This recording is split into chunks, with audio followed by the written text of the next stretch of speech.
Hello, today's story is called A Lion in Paris, and it's a wonderful little story illustrated in a very, very interesting way, and I hope you'll enjoy it.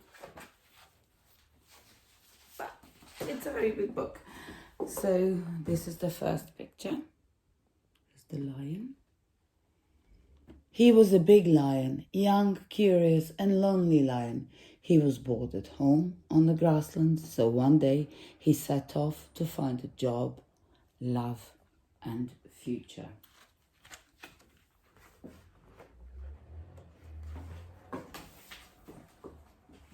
There we are. He arrived in Paris by train without any luggage. It was the first time he had been in a big city. Naturally, it was a little bit scary. So this is the illustration of our lion coming to Paris. Let's see what you notice. How do you think he's feeling right now? The lion waited to see if he would terrify anyone. He wondered if people would start screaming, if they would step aside in horror as he passed, or if they would pursue him with a rifle. So there's the lion sitting in a cafe, hoping that people would notice him, I think.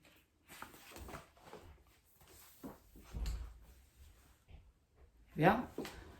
The people were hurrying around with a strange kind of sword under their arms, but nobody thought about attacking him. That surprised him. What sort of swords do you think people are carrying? And how do you think the lion is feeling right now?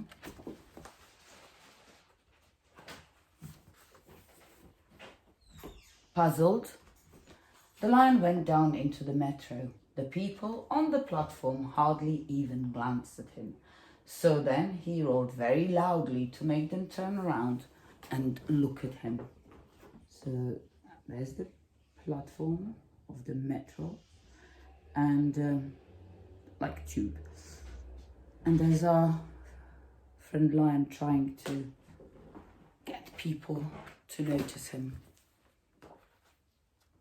More than anything, the lion liked to be noticed, and he thought it was very sad to be ignored. So, look, this is the lion and all the other people in the metro. And this is the next illustration. When he went out into the street, it started to rain. That made him think of his lovely sunny grasslands, and he felt sad. He turned all grey and shiny like the rooftops around him. So this is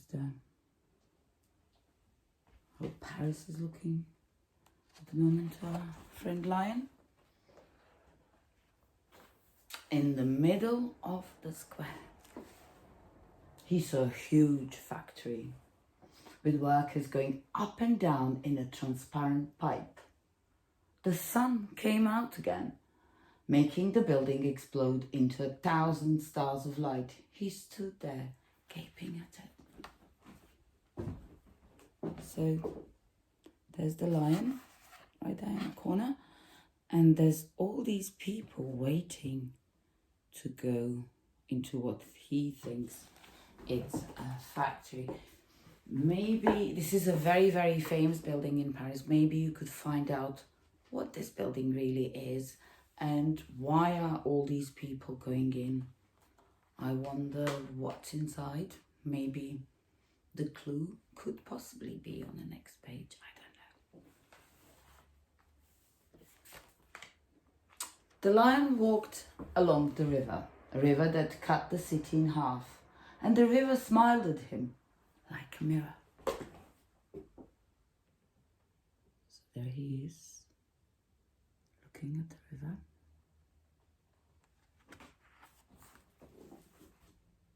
Or is this page going to be a clue? What's inside that building? At last a girl noticed him, and her eyes followed him for a while with a loving, tender look. So there's the lion, and there's the girl that noticed him. I wonder if you know who the girl is and who painted this very, very famous painting.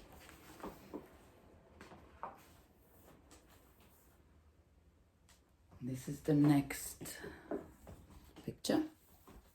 Oh, here we are. The lion's heart was beating very fast as he continued his long walk. At the top of an endless flight of steps, he saw a white castle. It looked like a cream cake. It looks like a cream cake, doesn't it? Said an old lady, smiling at him. Grr, replied the lion. They went back down all the steps together. So there is the lion helping the old lady. And all the lovely steps. And what lion thinks it's a white castle, but you might know, or you might need to find out what this building really is. It's in Montmartre.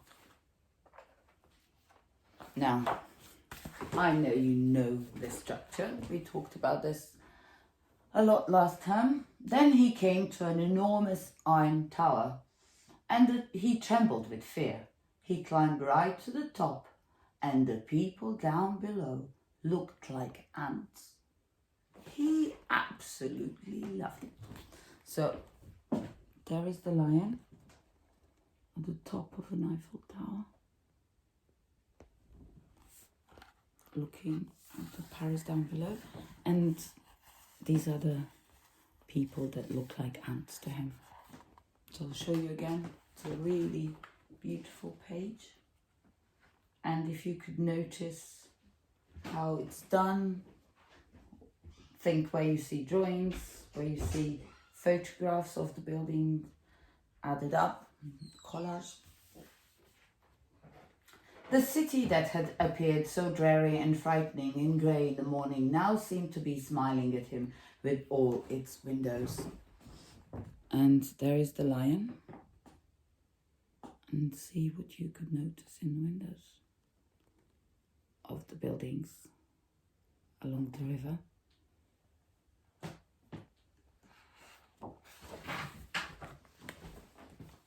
At a big crossroad, he stopped abruptly. There was a beautiful plinth standing in front of him. The lion climbed up onto it, put his two paws together, and gave a loud roar of joy. Roar! Then hundreds of cars tooted their horns to welcome him. So there's this picture. Sorry.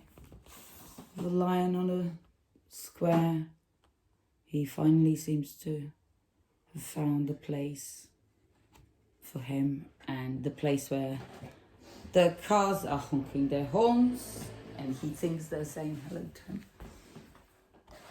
This is the place for me, thought the lion, grinning. He looked into the distance and decided to stay perfectly still and happy.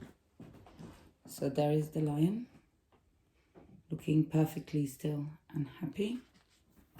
And that's the end of the story.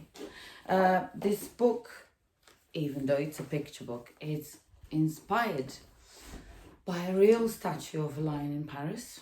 And the lady who wrote the book was so inspired by the lion that she saw on one of the Parisian squares that she decided to make a book. I hope that you enjoyed the story, and in my next video I will tell you how you could create your own illustrations in the style that they're done in this book.